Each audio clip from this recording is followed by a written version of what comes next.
What's happening, boys? Welcome to the channel, and today we're going to be doing our first official video on the channel. We've been doing shorts uploads of Santi's reactions, but I seen a comment and it went, upload your own shit, and I was like, alright.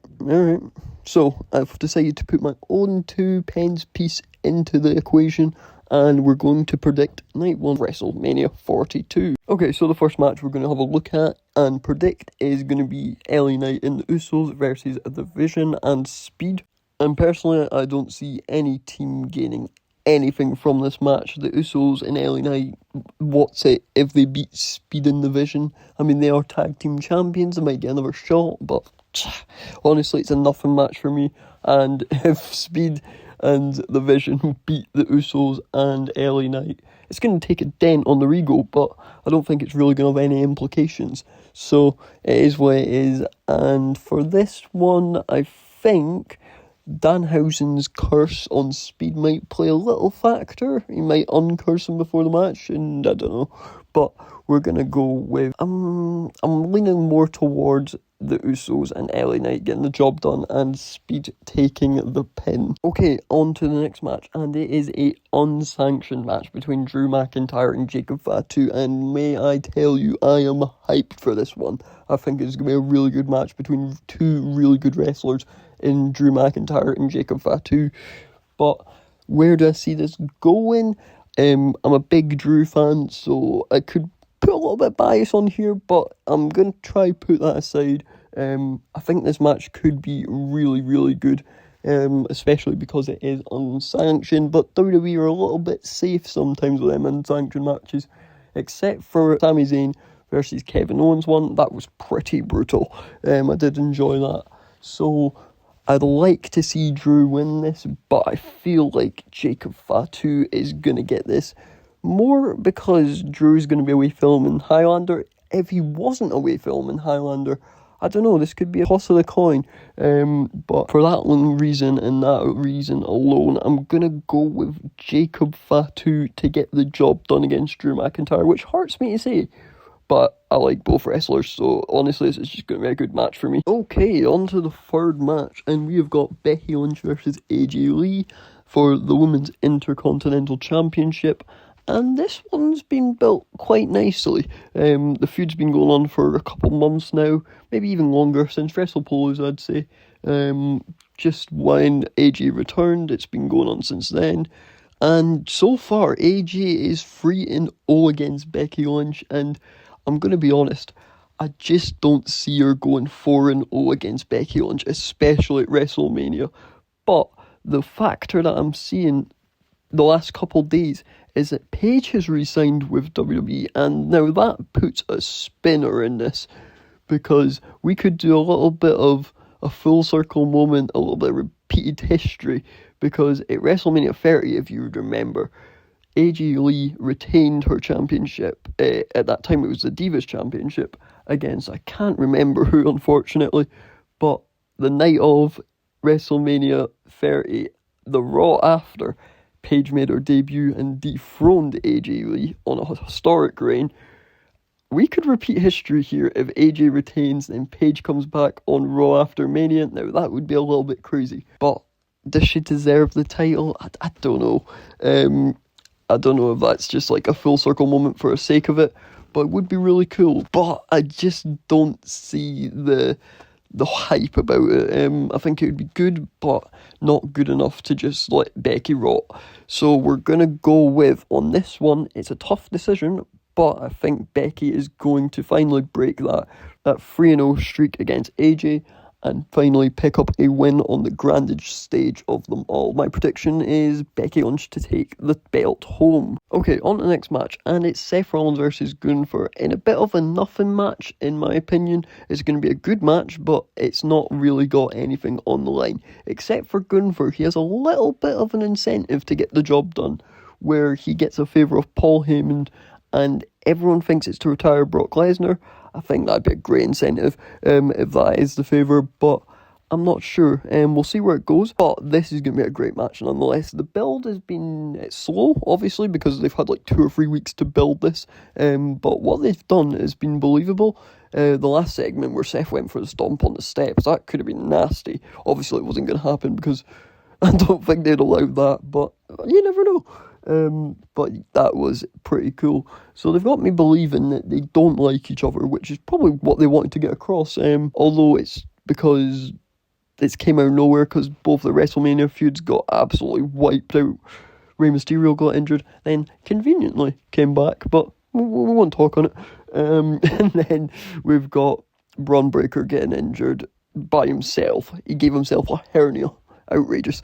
But yeah, they both... I'm pretty sure Braun is now cleared, but they didn't want to risk him for Mania. It was too short a build, so fair enough. But with what they've got, they've built something quite nice. So I'm excited for the match. But I do see shenanigans in this match. And this is where I bring up Braun once again. I think he's getting involved, and I think he's costing Rollins the match. It protects Rollins, and it makes Gunther look strong technically. So, I mean, it is what it is. So I'm going with the prediction of Gunther is going to get the match won, but with interference from Braun Breaker. Okay, on to the next match, and it is the Irresistible Forces defending their Women's Tag Team Championships against Charlexa, the Bella Twins, and Bayley and Lyra. I'm not sure if that's their tag team name, but we're just going to roll with it. And in this one, I see it's been a brilliant build. It's been going on for months, but it's just a fatal four-way, which is kind of a little bit undershining this feud between these four teams. I think there should be a stipulation of maybe Extreme Rules, a ladder match. So they could have went higher. I feel like their ceiling was definitely higher for this match.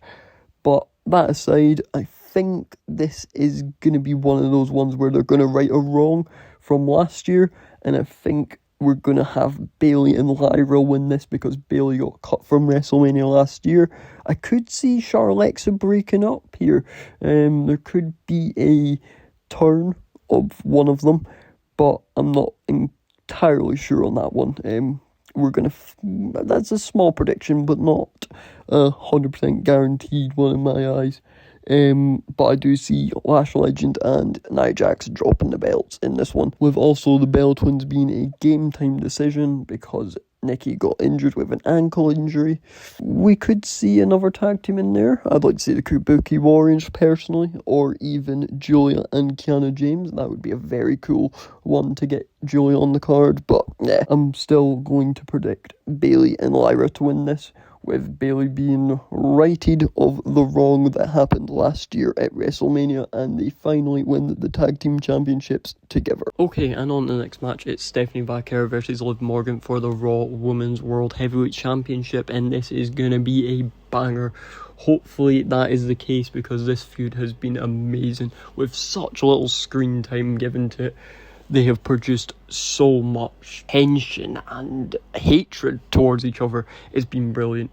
And this is what I would call a blood feud. These two absolutely despise each other.